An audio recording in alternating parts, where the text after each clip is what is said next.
Bueno, agradecerles por estar nuevamente en una de nuestras clases de la Fundación para el Progreso y Crecer y Sanar, de educación financiera. La clase de hoy día se trata de riesgo. Eh, Riesgo visto de distintas formas, es un tema muy, muy amplio. Y la idea obviamente es que puedan tener una pincelada, conocer algunos conceptos y también aprovechar esta clase, eh, de hecho una parte muy importante, a repasar algunas preguntas eh, que llegaron vía mail en el fondo y que también pueden en el fondo seguir mandando en el caso de que no alcancemos a responder sus preguntas o también en el fondo si es que prefieren también hacerlo por esa vía.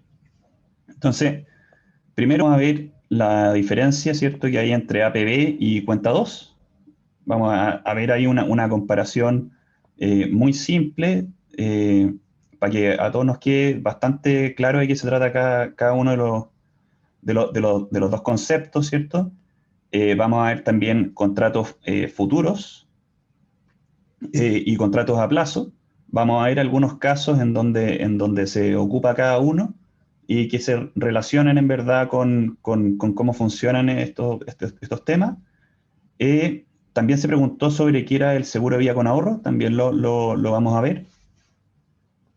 Eh, y eso va a ser la primera parte, ¿cierto?, de la clase de hoy día, y luego vamos a ver el perfil de lo inversionista, que es un elemento fundamental. Y finalmente un ejercicio simple para tener una noción de cómo funcionan los portafolios, ¿cierto?, de inversión y qué pasa o qué podría pasar cuando se incorpora un factor de riesgo de forma conceptual, obviamente. Así que sin más que decir, vamos a lo que nos convoca. Entonces, primero, bueno, hay que recordar, esto es materia de la clase anterior, pero igual hay que recordar que el ahorro previsional voluntario, que es lo que nosotros conocemos como APB, es una herramienta que es adicional y complementaria al ahorro que uno hace en la AFP. Esta es una herramienta que es voluntaria y el objetivo al final que tiene el ahorro previsional voluntario es que podamos aumentar nuestra pensión, que puede ser baja por distintos motivos, pero una de las razones también puede ser para poder compensar periodos en que no hubo cotización.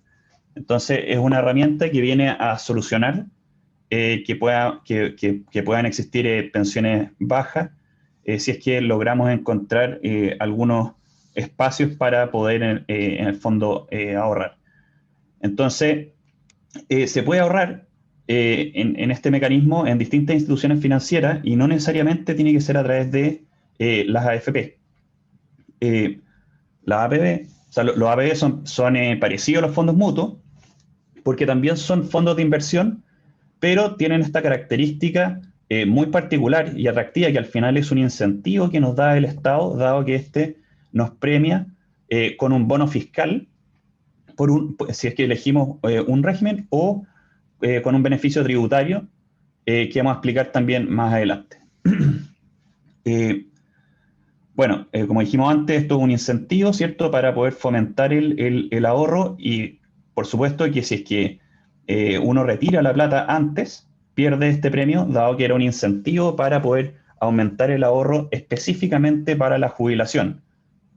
Entonces, ahorrar o invertir, si quieres, de esa forma en APB puede ser una muy buena alternativa, ya que se parte ganando el 15% de lo que invertiste al año, pero siempre en el fondo con una visión de que sea para la pensión.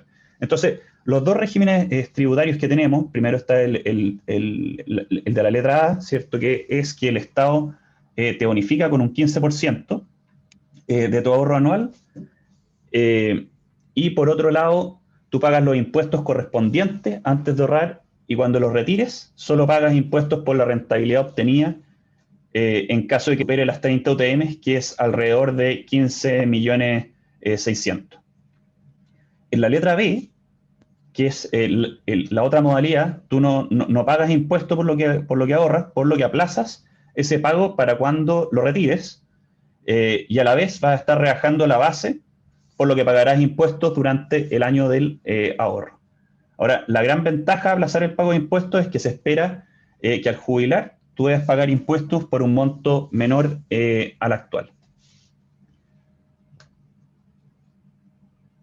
Entonces, para hacerlo mucho más práctico, si es que nuestro sueldo es menor a 3.320.000 pesos aproximadamente, nos conviene ocupar el régimen A, ya que pagas impuesto hoy, pero recibes 15% de bono fiscal sobre tu ahorro anual.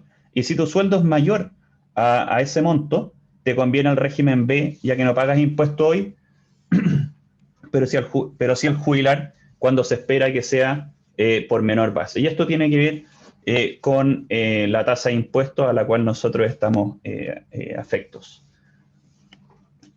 Luego está la otra alternativa que hay en las AFP, que es la cuenta 2, que en el fondo, aprovechando los 5 fondos mutuos, entre comillas, que tienen la AFP, los 5 fondos A, B, C, D y E, que se ordenan, ¿cierto?, de mayor a menor riesgo, ¿cierto?, siendo el A el más expuesto a renta variable y el E más expuesto a renta fija. La cuenta 2, entonces, es una cuenta paralela a tu cuenta principal de tu APB, y la gracia es que estos fondos de esta cuenta sí los puedes sacar antes de jubilar. ¿Cuántas veces puedes retirar? Puedes retirar muchísimas veces. De hecho, puedes retirar 24 retiros anuales sin cobro. Entonces, al tener esta alternativa a comisiones que son relativamente bajas, y además rentabilidades que son muy buenas en comparación al benchmark de mercado, es una alternativa que conviene mirarla. Y bueno, dentro de su alternativa está el poder invertir en uno de estos multifondos, e incluso hoy en día se puede en 2 multifondos de forma paralela. Bueno, ahí hay un poco las rentabilidades de los últimos 12 meses, que bueno, han sido bastante duras, sobre todo para el fondo E.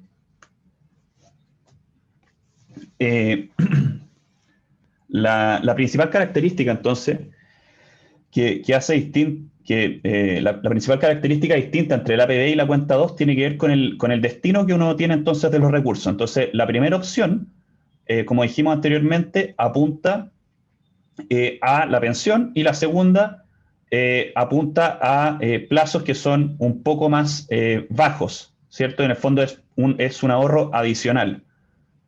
Entonces, por dicha razón, hay en el APB regímenes que son tributarios que generan incentivo a ahorrar para nuestra jubilación, y en la cuenta 2 no. Una te entrega un incentivo a que tú ahorres para tu pensión, y la otra busca este corto, mediano plazo, que también puede ser una muy buena alternativa dependiendo de en qué estemos pensando hacer con nuestro dinero.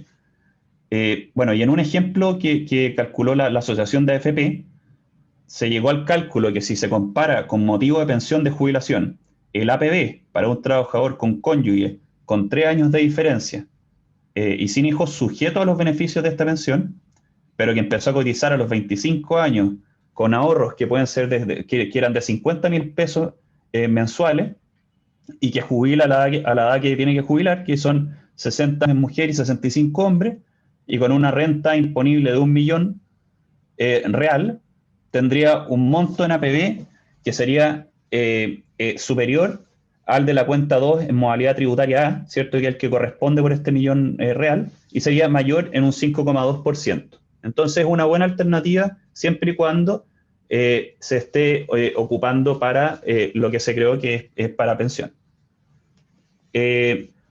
Otra pregunta que se hizo también en la clase es sobre los contratos futuros.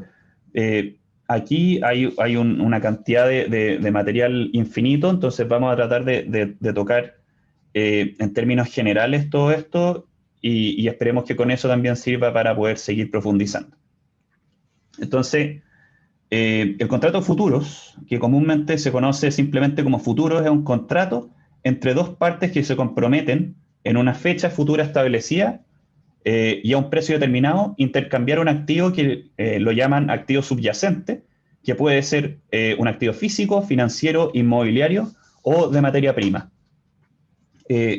Los futuros entonces tienen su origen en los contratos a plazo o contratos forward, que probablemente han escuchado ese nombre. Entonces, vamos a poner un ejemplo bastante simple de un contrato a plazo. Entonces, acá encontrábamos que la familia Pérez, por ejemplo, tiene un departamento, pero debe cambiarlo, ya que van a tener un nuevo hijo y este departamento les va a quedar pequeño. Por lo tanto, lo que deciden como familia es comprar uno más grande, pero por 20 millones de pesos a la sociedad Vivienda S.A., que venden unos departamentos que al parecer son muy buenos. Entonces, el departamento que van a comprar, ellos saben que no lo van a necesitar hasta dentro de 9 meses. Pero lo que sí saben también es que con los precios de mercado, del mercado inmobiliario que está al alza, les conviene comprarlo ahora. Ahora, el vendedor de la vivienda responde que no tiene inconveniente en vender la casa ahora y entregarla en 9 meses, pero fijando hoy su precio. Y esto es lo que se conoce comúnmente como contrato a plazo. ¿Ya? Entonces, cerca de la comida. Si pueden silenciar el micrófono, por favor. La señora Pérez, entonces, está preocupada porque el mercado de vivienda se proyecta que suba un 10%. ¿Y qué implicaría esto? Implicaría que el departamento pasase de costar 20 millones a 22 millones. Entonces, la pregunta es, ¿debería aceptar este precio a futuro la señora Pérez? La respuesta es quizás, porque la señora Pérez puede comprar el departamento ahora y pagar 20 millones de pesos y firmar un contrato a plazo esperando que este sector crezca, ¿cierto? Pero esto siempre y cuando tenga la liquidez para hacerlo. Entonces, si es que no tiene la liquidez, lo que tiene que hacer, obviamente, es solicitar un préstamo al banco que le va a cobrar intereses anuales y tomar este contrato a plazo.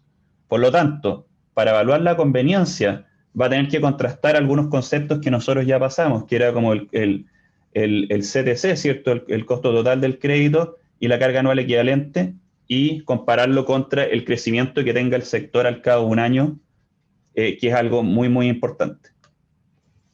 Entonces, ¿cuáles son los riesgos que hay en los contratos futuros? Bueno, el riesgo de este tipo de contrato es el riesgo de contrapartida o de insolvencia, que se produce en el fondo cuando alguna de las dos partes, ¿cierto?, compradora o vendedora, no cumple el contrato a término.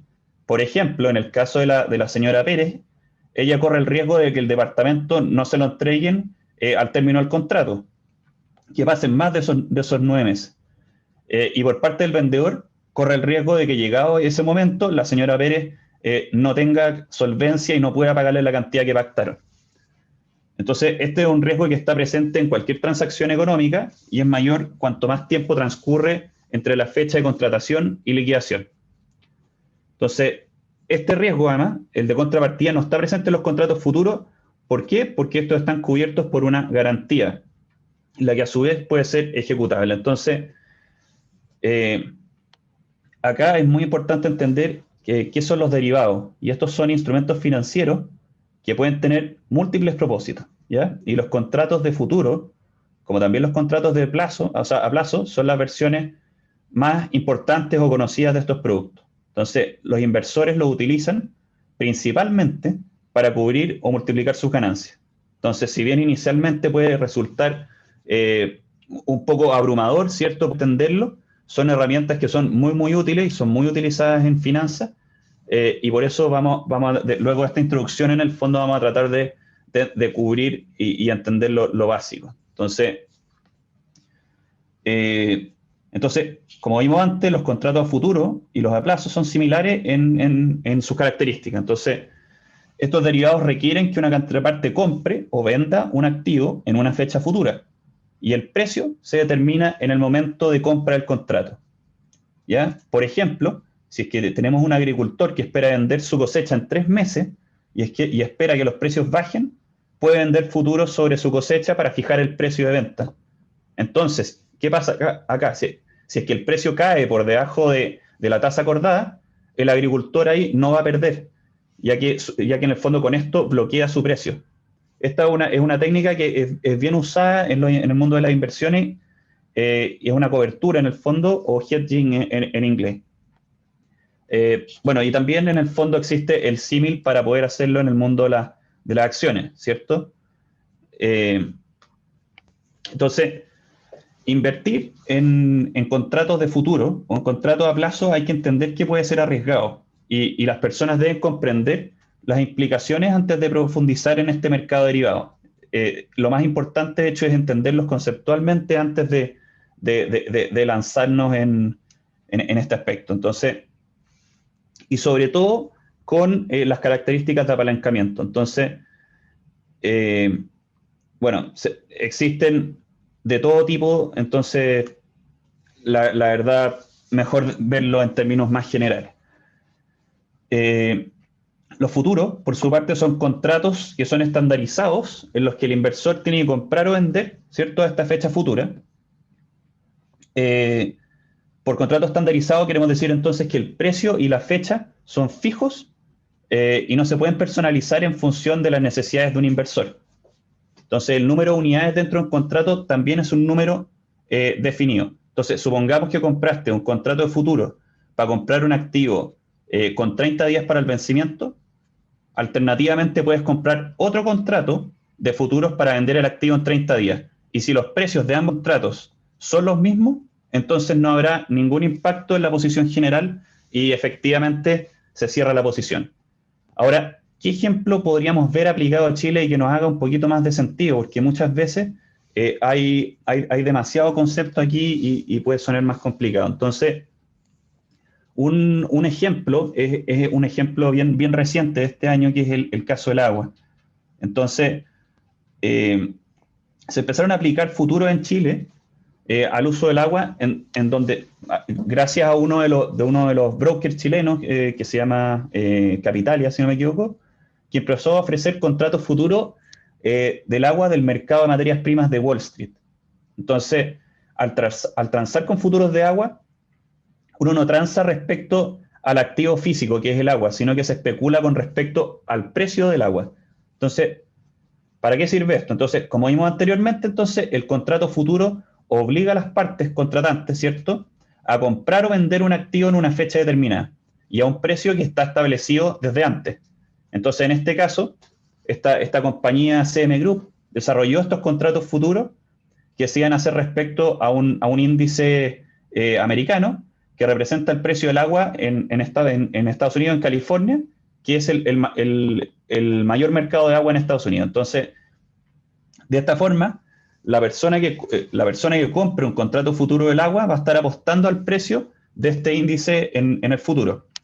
Entonces, todo esto sigue sonando muy complicado, pero lo relevante de los futuros en esta aplicación es que antes de ellos no existía la forma de manejar el riesgo para quienes trabajan con agua, como puede ocurrir, por ejemplo, en el sector agropecuario, en la vía, en quienes producen bebidas para el retail, en empresas de energía. Entonces, si subía el precio del agua, no tenían nada que hacer y tenían que asumir unas pérdidas enormes. Entonces, en la práctica, si se creía que el precio del agua se va a duplicar el próximo año, antes debía comprar el 100% de la cantidad de agua que necesitaría ese año y además agregarle el costo de almacenaje.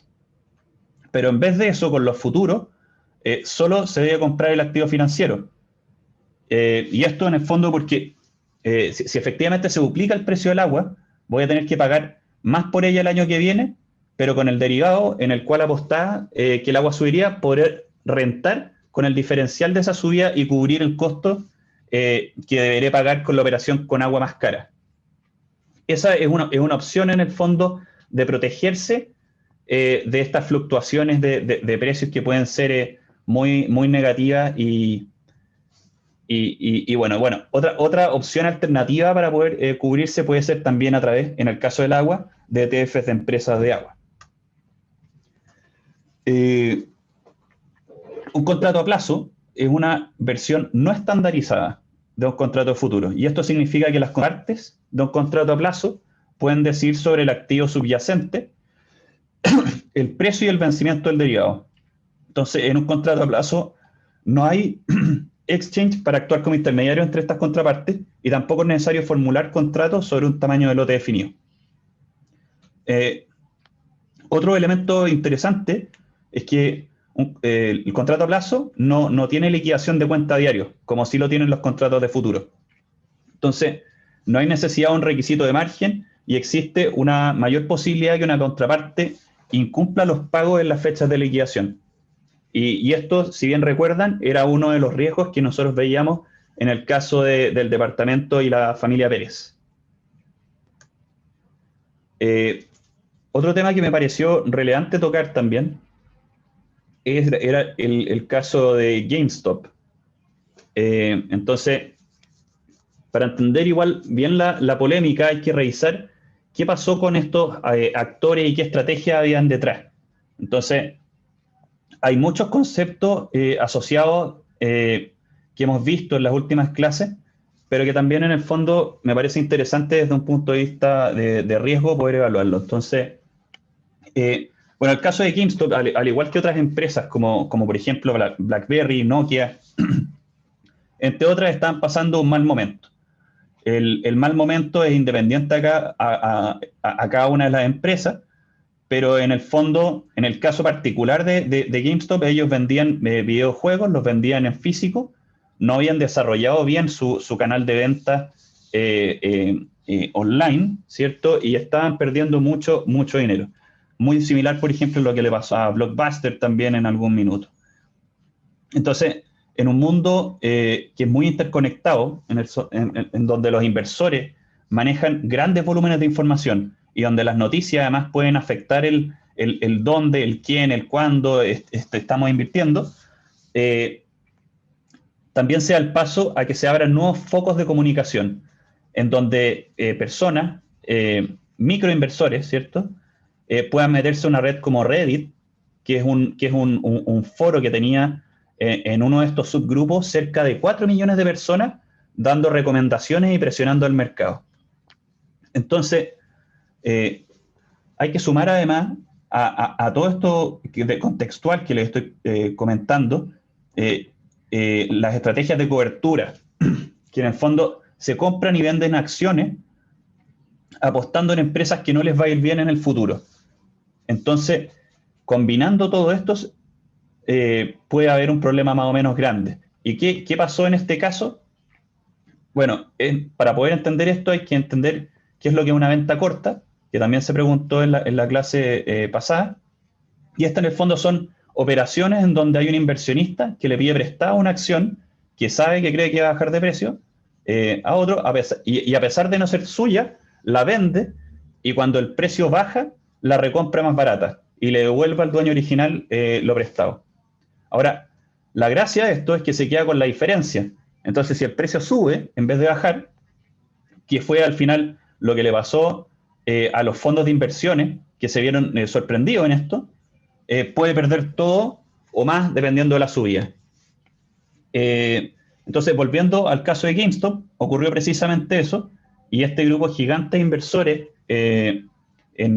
organizados en Reddit empezaron a invertir en la bolsa por estas plataformas que son gratuitas y empezaron a comprar acciones de distintas empresas que estaban cayendo por hace muchos años y con eso hacer ficticiamente que el valor suba en vez de bajar, porque eran empresas en el fondo que no tenían fundamentos como para tener esta subida de precios en ese minuto. Y como los fondos grandes hacían las mismas operaciones, se vieron obligados a comprar una acción que ahora subía, no por fundamentales, y empezando a apostar para poder cubrirse y desencadenando esta mayor subida artificial que terminó en subida cerca del 1000% para luego después empezar a caer. Ahora, aquí hay un elemento, ¿cierto? Hay bastantes principios de riesgo que están entremezclados en esta historia, pero también hay que ver que estos grandes fondos, de cierta forma, caigan y con ello en el fondo arrastren a índices bursátiles tremendos como el S&P 500, el Nasdaq o fondos de pensiones, termina indirectamente afectándole no solo, o sea, termina afectándole también a ciudades que no tienen ninguna relación en esta historia. Entonces, esto planteó y puso un cuestionamiento en si debía hacerse algo al respecto en cuanto a regulación.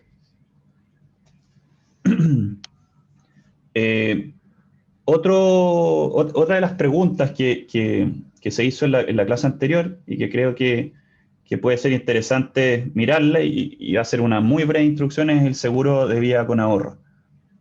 Entonces, otorga una indemnización a los beneficiarios y es básicamente un seguro. Entonces, en caso de fallecimiento del asegurado, por una causa que esté cubierta dentro de la póliza del contrato, y además permite el ahorro de una suma de dinero. Entonces, es un mecanismo de ahorro adicional al ahorro obligatorio que ya tenemos en la AFP y que tiene por objetivo aumentar la pensión de jubilación o adelantar la edad de jubilación.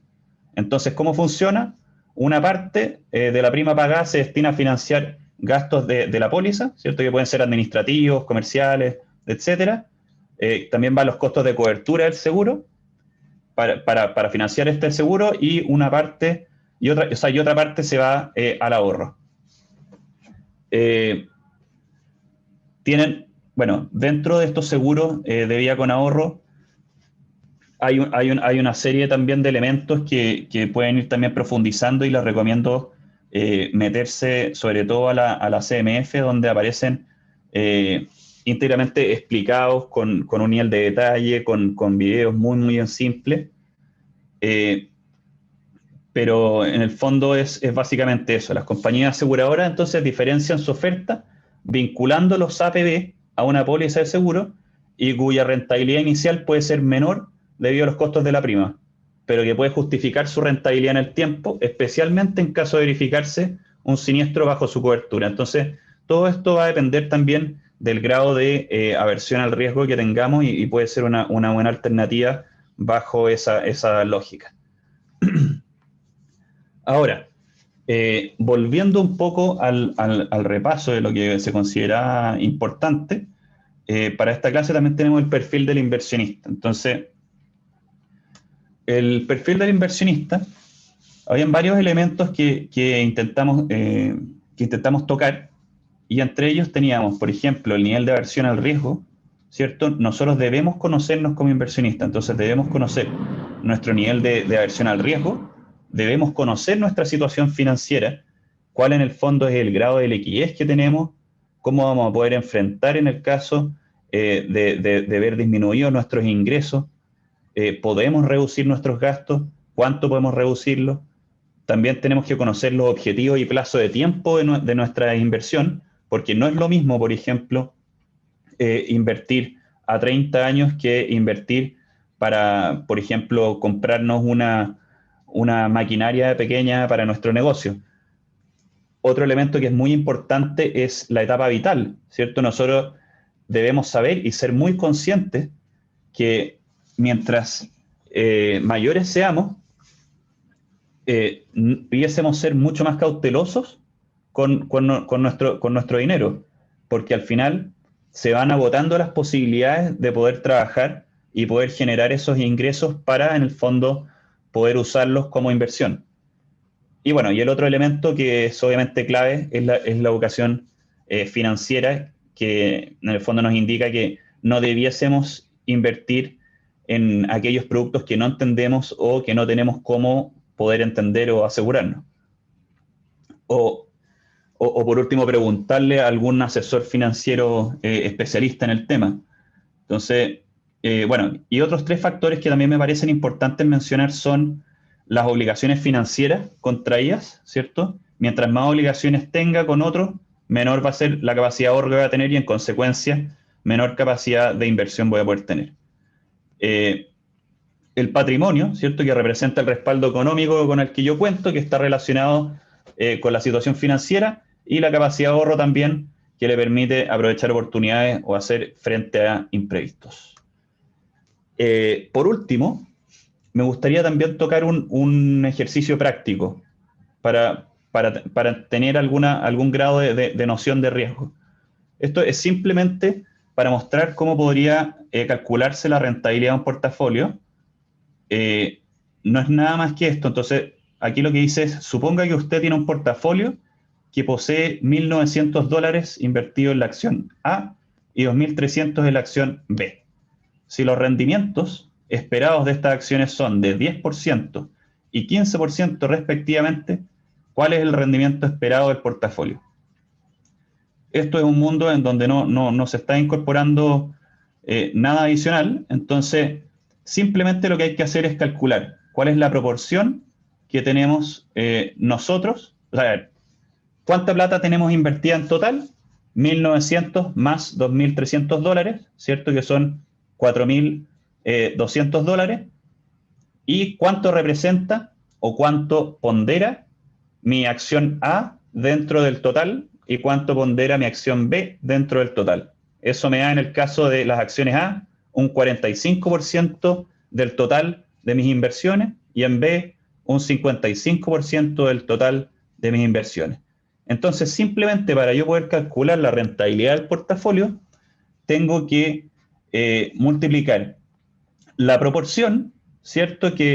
O el peso que tiene cada una de las acciones por su rentabilidad. Entonces esto sería 0,45, que es el peso de A, por 0,1, que es el 10%, que es el retorno que tiene la acción A, 0,55, que es el peso de B, por 0,15, que es el retorno de B, y multiplicando y sumando me da un 13%. Ahora, ¿qué pasa si agregamos el riesgo?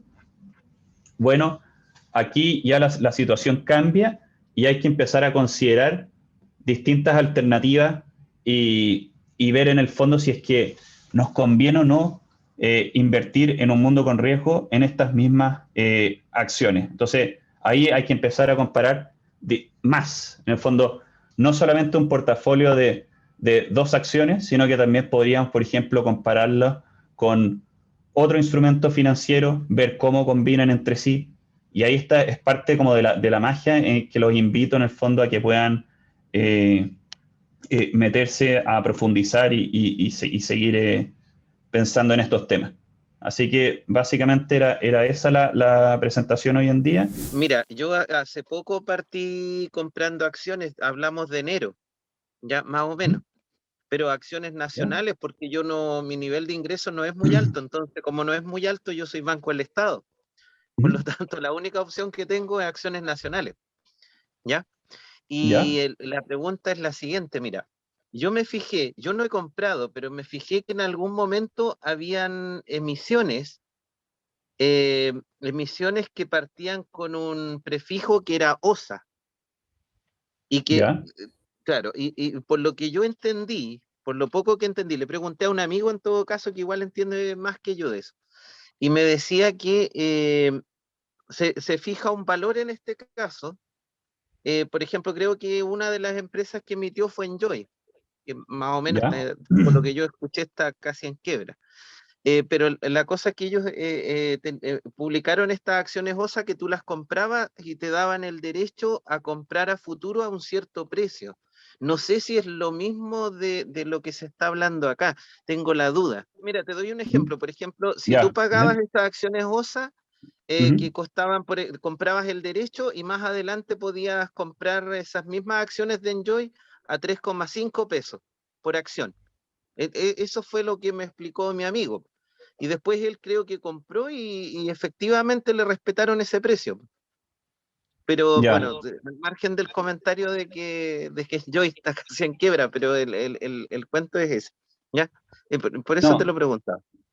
hay que ser súper consciente igual del riesgo que tiene en invertir en acciones particulares, porque muchas veces para poder invertir en estas acciones hay que hacer un análisis súper acabado de cómo va a ir la empresa, porque también ahí hay un voto de confianza, y ese voto de confianza idealmente debiese ser lo más informado posible para, en el fondo, maximizar nuestras oportunidades de poder tener buenos retornos.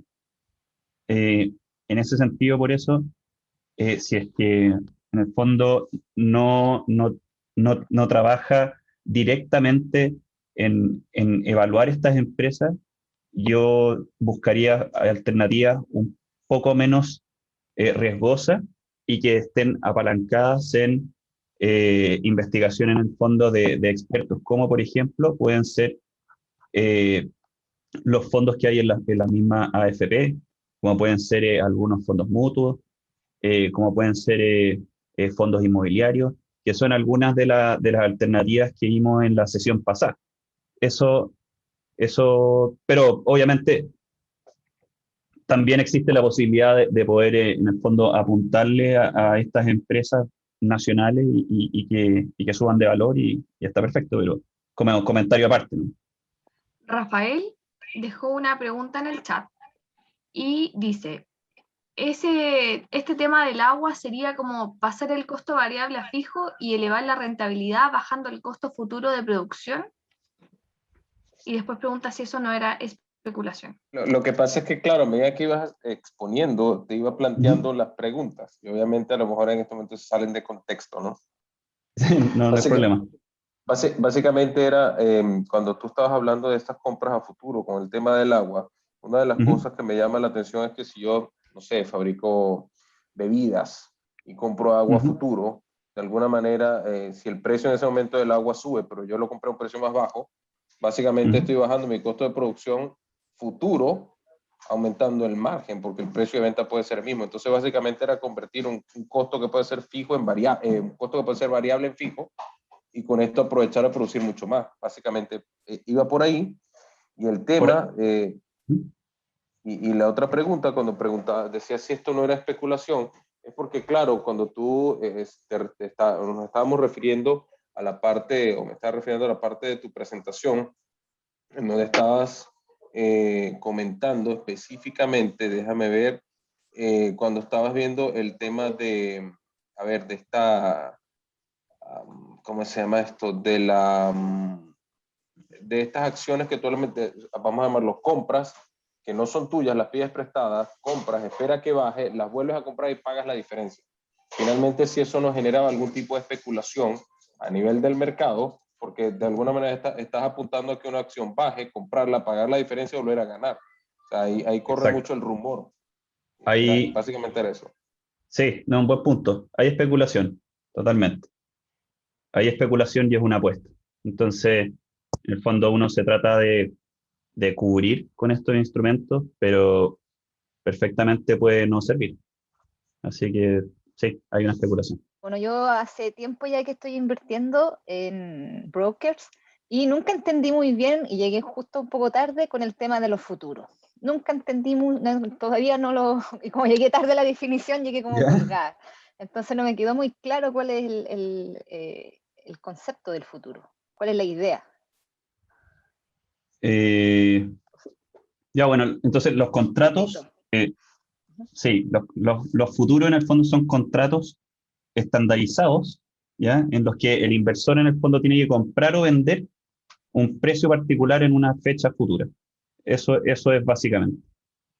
Y en el fondo por contrato estandarizado lo que se quiere decir es que el precio y la fecha son fijos y no se pueden personalizar en función de la necesidad de un inversor.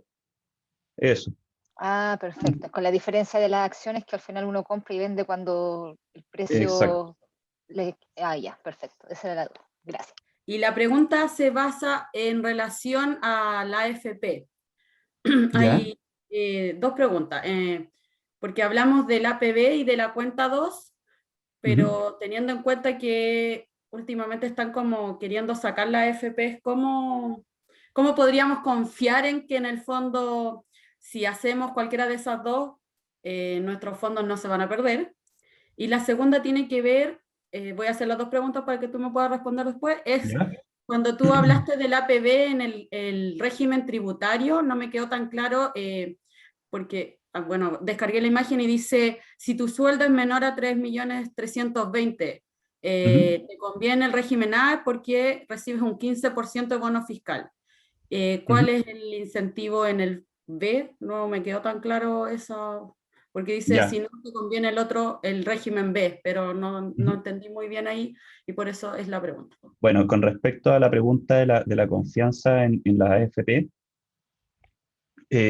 yo solo puedo dar mi opinión personal. Yo no sé lo que va a pasar en el futuro. Muchas veces, en el fondo, en la AFP sí son embargables. Ahora, nada en el fondo me permite decir que todo es 100% seguro. pero en mi opinión creo que todavía siguen siendo una muy buena fuente de inversión, sobre todo en el fondo cuando no hay tiempo o en muchos casos conocimiento para poder invertir libremente, por ejemplo, en acciones o arriesgarnos en otros instrumentos financieros que pueden ser un poco más complicados de indagar. Y después la parte de los regímenes tributarios es una buena pregunta. Ahí en el fondo lo que hay que entender para poder simplificar la respuesta en el fondo es que si es que nuestro sueldo, como bien aparecía en la imagen, era menor a los 3.320.000 pesos, nos conviene el régimen A. Es así de simple. El cálculo en el fondo nos va a dar una mayor pensión. Pero si es que nuestro sueldo es superior a eso, por un tema en el fondo impositivo, nos conviene la otra modalidad que es el régimen B. Es eso.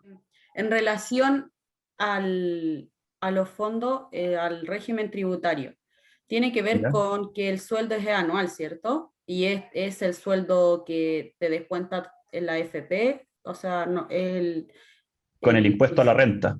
Con el impuesto, ya, perfecto. Sí. Ahí me queda mucho más claro, gracias. No hay problema. Tenemos una última pregunta de Mauricio Zapata. Pregunta, Marcos, ¿qué consejo darías para alguien que no conozca o sepa cuál es su perfil de riesgo? Es una muy buena pregunta y los invito, de hecho, a evaluarse incluso en los mismos bancos. A veces suena divertido, pero los bancos, incluso hay test online en Google en donde en base a una serie de preguntas distintas, estos test en el fondo pueden determinar qué tan aversos al riesgo somos nosotros. De repente estamos dispuestos a sacrificar más por ganar más, pero también al riesgo de perder. Entonces, eso depende muchas veces de qué tipo de personas somos nosotros. Y estos tests están disponibles online. Si es que no encuentran, me avisan también y pueden escribirme un mail y encantado de ayudarlo. Marcela pregunta, el sistema es macabro para nuestros pensionados que no pueden mover sus ahorros teniéndose que quedar en el fondo E. ¿Qué cambios se necesitan para no perder dinero? De hecho, si es que vieron la rentabilidad en los últimos 12 meses, fue de menos 10.40 y algo. Entonces, eso claramente es algo súper grave. Y lo único que puedo decir al respecto es que hoy en día se están planteando nuevos fondos, como por ejemplo un fondo F, que intentaría en el fondo mantener de cierta forma constante, quizás a una tasa real, los dineros en el fondo para que los pensionados no pierdan. Pero sí, en el fondo estoy de acuerdo que este año en particular ha sido muy nefasto para las pensiones de nuestros pensionados.